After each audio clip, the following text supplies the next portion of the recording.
సౌందర్యానికి, శక్తికి, దయకు ప్రతీకగా భౌతిక ఆధ్యాత్మిక ప్రపంచ రహస్యాలను గ్రహించే అంతర్దృష్టి కలిగిన దేవతలకు రాణి అయిన ఇంద్రాణిగా పిఠాపురం శ్రీ మహాలక్ష్మి అమ్మవారు భక్తులకు దర్శనమిచ్చారు. శ్రీ రాజరాజేశ్వరి అమ్మవారి శ్రీ మహాలక్ష్మి అవతారంలో భక్తులకు దర్శనమిచ్చారు.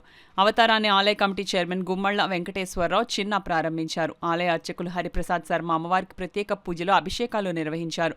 ఉత్సవాలలో భాగంగా ప్రతిరోజు మహిళలకు సామూహిక కుంకుమార్చన కార్యక్రమాన్ని వైభవంగా జరిపిస్తున్నారు. పూజలో పాల్గొనే భక్తులకు ఆలయ కమిటీ దేవస్థానం ఉచితంగా పూజా ద్రవ్యాలు అందిస్తున్నారు. వేద పండితుల మంత్రోచ్చరణల నడుమ పూజలో పాల్గొన్న మహిళలకు భక్తి శ్రద్ధలతో పూజలు చేశారు. ఈ సందర్భంగా ఆలయ చైర్మన్ గుమ్మళ్ల చిన్న, ఎగ్జిక్యూటివ్ ఆఫీసర్ శ్రీనివాసరావు మాట్లాడుతూ ఆలయానికి విచ్చేసే భక్తులకు ఎలాంటి అసౌకర్యం కలగకుండా అన్ని ఏర్పాట్లు చేశామన్నారు. ఈ కార్యక్రమంలో ఆలయ ధర్మకర్తల మండలి సభ్యులు బి శ్రీరామ్, కలిదిండి సురేష్, కె పాపారావు, సూర్య గంగాధర్, పార్వతి, వెంకటలక్ష్మి, మీనాక్షి, విజయకుమార్, వరలక్ష్మి, వాకాడ శ్రీనివాస్, జువ్వల ప్రకాష్, కొండమూరి బుజ్జి, సాయి కృష్ణ, సుంకర శ్రీనివాస్, ముమ్మిడి త్రిమూర్తులు, బోలోజు ఉమామహేశ్వరరావు, మూడే రాజుబాబు, దీనా అనిల్, రాధాకృష్ణ పెద్ద సంఖ్యలో భక్తులు, మహిళలు పాల్గొన్నారు.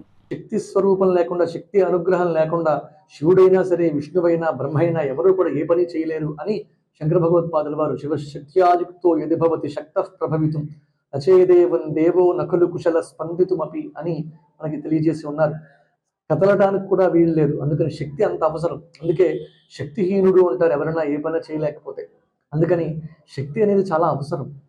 ప్రతి ప్రాణికి, ప్రతి వస్తువుకి, ప్రతి దేవతకి కూడా శక్తి అవసరం. ఆ శక్తి ఎక్కడి నుంచి వస్తుంది అంటే ప్రధానమైనటువంటి మూల ప్రకృతి శక్తి ఎవరైతే అమ్మవారు ఉన్నారో వారి నుంచే ఆయా దేవతలకి శక్తి వస్తూ ఉంటుంది. అందుకని ఇంద్రాణి రూపంగా ఇప్పుడు అమ్మవారిని అలంకరించుకున్న వాళ్ళ ఈ నవరాత్రుల్లో భాగంగా ప్రతిరోజు నవాభరణార్చన, చండీ సప్తశతి పారాయణ, హోమం, త్రిశతి, ఖడ్గమాల, సహస్రనామాలతో అర్చన కార్యక్రమం కూడా జరుగుతోంది. ఇవాళ ఇంద్రాణి అలంకారం సాయంత్రం 6 గంటలకి దేవీ భాగవతం ప్రవచనం 3వ రోజు వేళ 2 రోజుల నుంచి అమ్మవారి యొక్క చరిత్రని వ్యాస మహర్షి మనకు అందించినటువంటి 18 పురాణాల్లో ఒకటైనటువంటి పురాణాన్ని దేవీ భాగవతాన్ని ప్రవచనం చెప్పుకుంటూ ఉన్నాం. ఇవాళ 3వ రోజు. మరొక 2 రోజులతోటి ఆ ప్రవచన కార్యక్రమం కూడా పూర్తవుతుంది. ఇలా వైభవంగా కార్యక్రమాన్ని జరుగుతూ ఉన్నాయి.